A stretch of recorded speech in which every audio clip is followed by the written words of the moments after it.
30 years, 30 damn years. That is how long I walked around this earth feeling completely lost. Feeling lonely even in a room full of people. Feeling empty even when my bank account was full. I'm William, I'm 77 years old, and for most of my adult life I believed I was fighting a war. A war against people, against circumstances, against the world itself. But the truth is, that war never really existed. If you are listening to me right now, and you feel exhausted all the time, if you feel like your own mind is your worst enemy, then I want you to sit with me for a moment. Give me 10, maybe 15 minutes of your time. Because what I am about to share took me half a century to understand. It cost me my first marriage. It cost me the best years of my children's lives. And I want to give it to you for free, so you don't have to stand in front of a mirror at my age and realize you wasted your life fighting ghosts. When I was in my 50s, I was a vice president at my company. I had the corner office, my name on the door, and a career that looked successful from the outside. I had climbed up from nothing. But inside, I was angry all the time. I walked through life like I was under attack. I believed everyone was out to get me. If my boss sent a short email, I assumed he was planning to fire me. If my wife didn't greet me with a smile, I believed she didn't respect me. If someone cut me off in traffic, I felt rage rise up inside my chest. I truly believed the world was against me. I was a victim dressed in a nice suit. Here is the brutal truth. The truth that almost broke me when I finally understood it. When you walk around feeling like everyone is attacking you, you are not reacting like a grown man or a professional adult. You are reacting like a helpless, terrified 7-year-old child. When I was 10 years old, I watched my father come home from the factory with his hands bruised and his body exhausted. I saw how people treated him like he was nothing. I saw how the world ignored his effort and his pain. And that little boy inside me learned a lesson: the world is dangerous, and if you don't fight back, you will be crushed. So decades later, when my wife asked me to take out the trash, I didn't hear her voice. I heard the world telling me I was worthless, and I snapped at her. You think your boss hates you. You think your spouse doesn't appreciate you. Most of the time, that is a lie. You are not reacting to the present moment. You are reacting to old wounds. You are reacting like a wounded child. But listen to me carefully, you are not 7 anymore. You have power now. You have choice now. Yet staying angry feels easier than facing your own past. We use the word trigger a lot today. People say, he triggered me. She triggered me. Let me explain something about a trigger. A trigger on a gun is a tiny little mechanism. It is just a spark. It has no power by itself. The only reason it causes an explosion is because there is gunpowder behind it. For decades, I walked around carrying years of emotional gunpowder inside my chest. All my fears of not being enough. All my insecurities. All my unhealed wounds. I was packed with invisible explosives.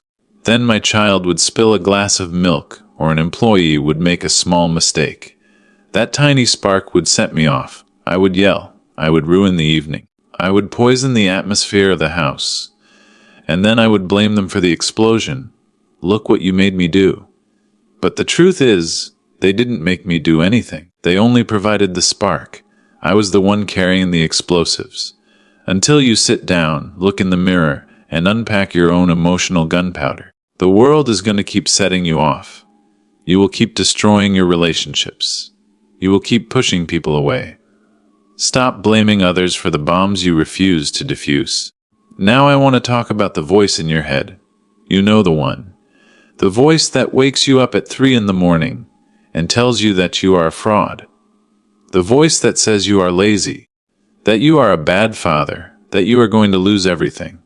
The inner critic.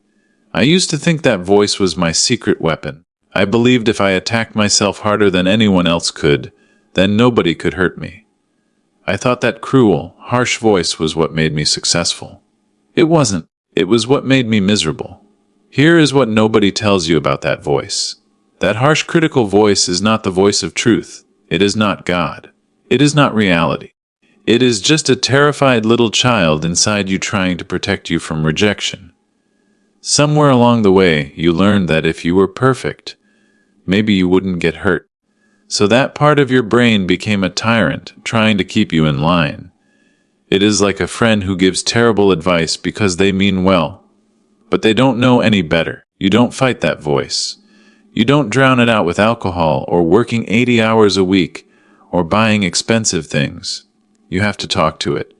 You have to close your eyes, put your hand on your chest and say, "Thank you. I know you are trying to protect me. I know you are scared. But I am the adult now. I am driving the car.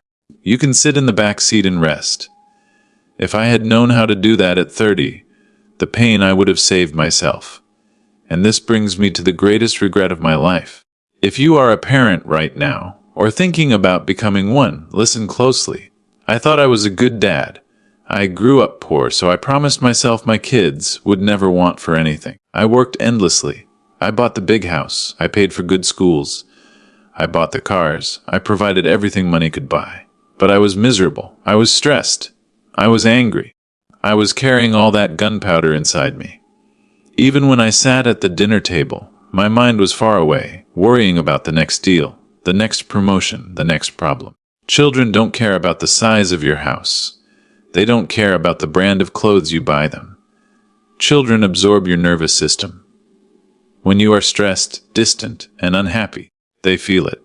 And because they are children, they don't think, "My parent is stressed about work." They think, "My parent is unhappy, and it must be my fault. I must not be good enough." I passed my trauma down to my children wrapped in expensive gifts. The greatest gift you can give your children is not money. It is peace. A parent who has healed their own mind. Because if you don't heal your wounds, your children will spend the rest of their lives bleeding from them. I'm 77 now. I can't go back and fix the dinners I missed. I can't undo the arguments I started because I was carrying around that emotional gunpowder. All I can do is sit here in front of this camera and hope that someone out there is listening. Stop fighting the world. The world isn't against you. Unpack your explosives. Tell that terrified voice in your head to go to sleep and go be happy. Not for your career, but for the people who actually love you. Everything you are looking for, that safety, that peace, it is an inside job. It is already yours. You just have to stop running long enough to claim it. Take care of yourselves. Don't wait until you're my age to figure this out.